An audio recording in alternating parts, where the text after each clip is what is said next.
नमस्कार दोस्तों, जय श्री कृष्णा। आप सभी का स्वागत है। आज हम माघ मास के कृष्ण पक्ष की सठतिला एकादशी की पूजा विधि देखेंगे। इस वर्ष 2025 में सठतिला एकादशी 25 जनवरी 2025 को मनाई जाएगी।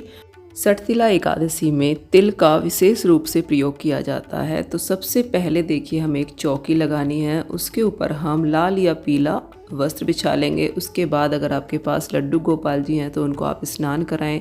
स्नान में आप तिल जरूर डालें और तिल का उपटन भी आप बना सकते हैं। उपटन नहीं बना सकते तो तिल से स्नान कराएं। इस दिन सठतिला एकादशी के दिन अपने स्नान के जल में भी थोड़े से तिल अवश्य ही डालें। इस दिन 6 प्रकार से हमें तिल का उपयोग करना चाहिए। पहला तो स्नान में, उसके बाद तर्पण में, पूजा में, सेवन में, भोग में और दान में।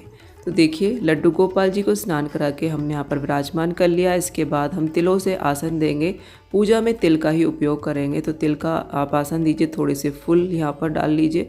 फूलों से और तिलों से आसन देकर हम यहाँ पर कोई भी भगवान विष्णु की आपके पास मूर्ति हो, प्रतिमा हो, उनको आप विराजमान करें। इसके बाद थोड़े से तिलों से आसन देंगे और एक लोटे में जल भर कर रख लेंगे। इस लोटे में हम थोड़ी सी देखिए तिल डाल देंगे, थोड़ी सी हल्दी, थोड़े से हम रोली डाल देंगे और तिल गुड़ से बनी हुई कोई भी थोड़ा सा मीठा हम इसमें डाल देंगे।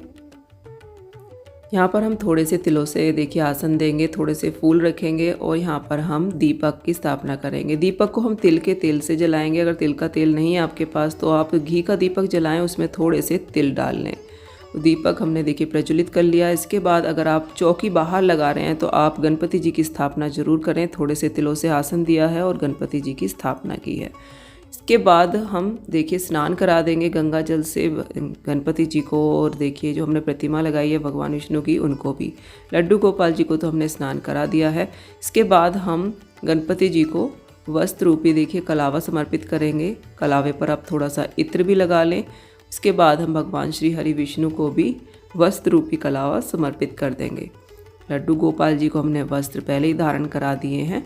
इसके बाद हम पीले चंदन से भगवान को तिलक करेंगे। आज के दिन, एकादशी के दिन, आप पीले चंदन का ही उपयोग करें। लड्डू गोपाल जी को भी हम तिलक कर देंगे। माता लक्ष्मी और गणपति जी को हम रोली से तिलक कर देंगे। दीपक को भी तिलक करेंगे और हमने जो कलश रखा उसको भी हम रोली और पीले चंदन से तिलक कर देंगे। इसके बाद हम तिल का कोई भी आप मिठाई ले लीजिए, लड्डू ले लीजिए, उससे आप भोग लगा दीजिए। जल भी आप अवश्य ही भगवान को समर्पित करें। इसके बाद हम फूल भगवान को समर्पित कर देंगे। पीले रंग के फूलों का आप इस दिन इस्तेमाल करें। गणपति जी को वो देखिए फूल हमने चढ़ा दिया है। इसके बाद हम दीपक को भी फूल समर्पित कर देंगे। इसके बाद देखिए हम माँ लक्ष्मी को लाल रंग का फूल समर्पित कर देंगे और तिलकुट जो बाज़ार में मिलता है वो भी हम भोग में लगा सकते हैं। गुड़ और तिल से कुछ भी बनी हुई चीज़ आप भोग में लगाएं। गणेश जी को अलग से भोग लगा देंगे जिसमें तुलसी दल हमने नहीं डाला है। इसके बाद हम धूप दिखा देंगे और तुलसी की मंजरी इस दिन भगवान को ज़रूर चढ़ाएं। तो देखिए मैंने यहाँ पर भगवान के पास ही तुलसी की मंजरी और तुलसी की पत्तियाँ इस तरह से रख दी। आप पानी में लगा के रख सकते हैं और तुलसी आप एक दिन पहले ही तोड़ लें, क्योंकि तुलसी जो है वो एकादशी के दिन नहीं तोड़ी जाती है। तो एक दिन पहले ही आप तोड़ कर रख लीजिए। इसके बाद हम कपूर से भगवान की आरती करेंगे। प्रेम पूर्वक ओम जय जगदीश या फिर भगवान विष्णु की कोई भी आरती आपको आती हो आप करिए। उसके बाद लक्ष्मी माता की आरती करें, गणेश जी की आरती करें और आप चाहें तो जो दीपक आपने रखा है उसी से भी आरती कर सकते हैं।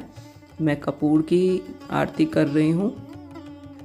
आरती करने के बाद हम हवन भी थोड़ा सा कर सकते हैं। आज के दिन तिलों को हवन में आहुति देना बहुत ही शुभ माना जाता है। तो आप तिल, गुड़ और घी से इस तरह से छोटा सा हवन करें और भगवान का नाम लेते हुए ओम नमो भगवते वासुदेवा आप थोड़े थोड़े तिल इस तरह से आहुति दे सकते हैं।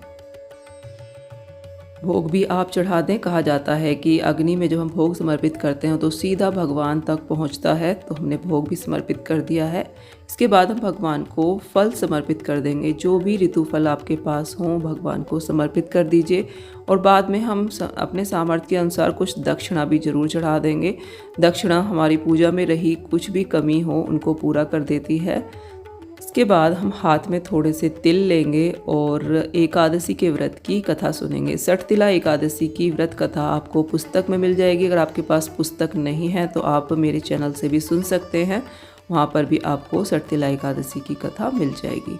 तो सठतिला एकादशी की कथा सुनने के बाद थोड़े से तिल जो हाथ में लिए हैं वो जल में डाल दीजिए और बाकी भगवान के चरणों में समर्पित कर दीजिए और कुछ तेल आप हवन में चढ़ा दीजिए। तो इस तरह से देखिए एकादशी की जो हमारी पूजा है वो पूरी हो जाती है। और जो जल हमने रखा है, अब इस जल को पूजा होने के बाद हम सूर्यदेव भगवान को अर्घ दे देंगे और ये चौकी हम अगले दिन द्वादशी तक ऐसे ही रहने देंगे। द्वादशी की पूजा और पारण करने के बाद ही हम चौकी हटाएंगे। चौकी हटाने के बाद आप जो फूल हैं इनको गमले में डाल दीजिए ताकि इनका खाद बन जाए। जो फल हैं वो आप फल और दक्षिणा आप किसी को दान में भी दे सकते हैं और जो आपने प्रसाद रखा है उसको आप सभी में बांट दीजिए और खुद भी आप इसका सेवन कर सकते हैं। तो सठतिला एकादशी के दिन 6 प्रकार से हम तिल का प्रयोग करेंगे और दान तिल का उस दिन अवश्य ही दिया जाता है। पारण करने के बाद द्वादशी को आप तिल का दान अवश्य करें। आज की पूजा विधि अगर आपको पसंद आई हो तो वीडियो को लाइक जरूर करिए। लाइक से ही पता चलता है कि वीडियो आपको कैसी लगी। भगवान श्री हरि विष्णु की कृपा सभी पर बनी रहे। इसी के साथ हम वीडियो को समाप्त करते हैं। जय श्री राम।